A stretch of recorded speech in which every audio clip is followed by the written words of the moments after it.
Ukrainians in this country have frequently displayed their concern and indignation about what is happening in Ukraine, sometimes in the form of protests, like the one when the former Soviet secret police chief Alexander Shelepin came to Britain in 1975. They are deeply concerned not only by the flagrant and widespread violation of human and national rights in Ukraine, but also by the Soviet policy of Russification, that is, the denationalization of the non-Russian nations of the USSR and their assimilation into the dominant Russian culture.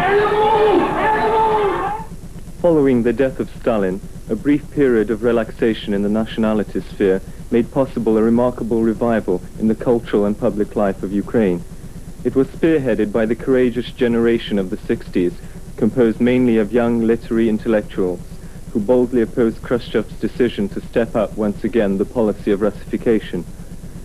A wave of arrests in 1965 not only failed to silence dissenters in Ukraine, but actually precipitated the emergence of a Ukrainian human and national rights movement. In 1970, the young Ukrainian historian Valentin Moroz received a draconian 14-year sentence for his powerful protest writings. At the beginning of 1972, the KGB launched a massive crackdown in Ukraine, which was designed to crush the growing national assertiveness of the Ukrainians. Purges affected every sector of Ukrainian life, and even Petro Sheles, the party boss in Ukraine, was removed from his post.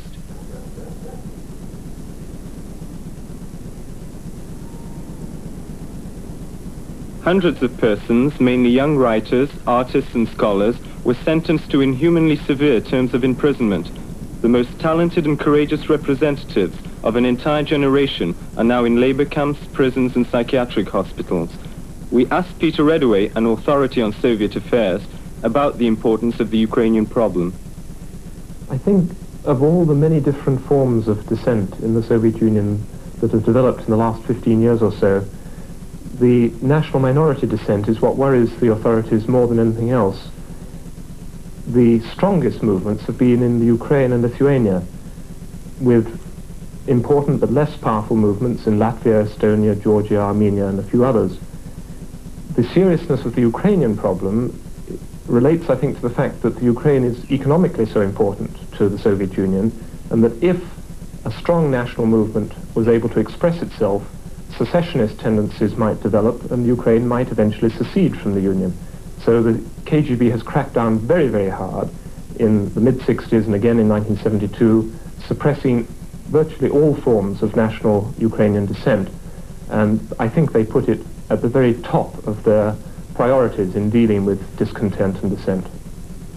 Today, conditions in Ukraine remain extremely oppressive.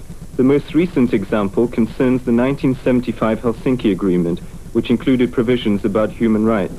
As in other parts of the Soviet Union, a group to monitor the Soviet government's observance of this international agreement was set up in Ukraine at the beginning of 1977. Though the Soviet government is a signatory of the Helsinki Final Act, it has responded by imprisoning at least 6 members of this small group. In June 1977, the Ukrainian Helsinki Group's chairman, the well-known writer Mykola Rudenko, received a sentence of 12 years. His colleague, the teacher Alexa Tichy, was sentenced to a staggering total of 15 years. A couple of weeks ago, another 2 members of this group were both given 12-year sentences. Very recently, a wider movement in defense of workers' rights in the USSR has emerged, headed by Volodymyr Khlebanov and other Ukrainians.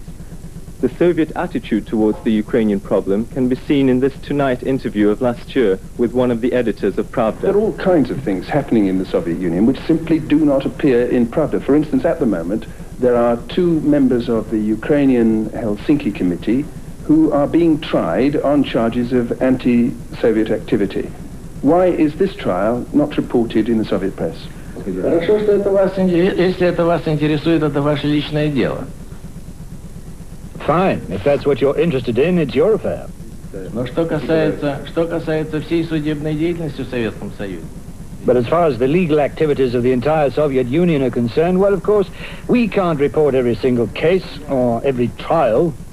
Потому что, естественно, точно так же, как в английской прессе не сообщается, наверное, о всей деятельности английских судеб. It's natural.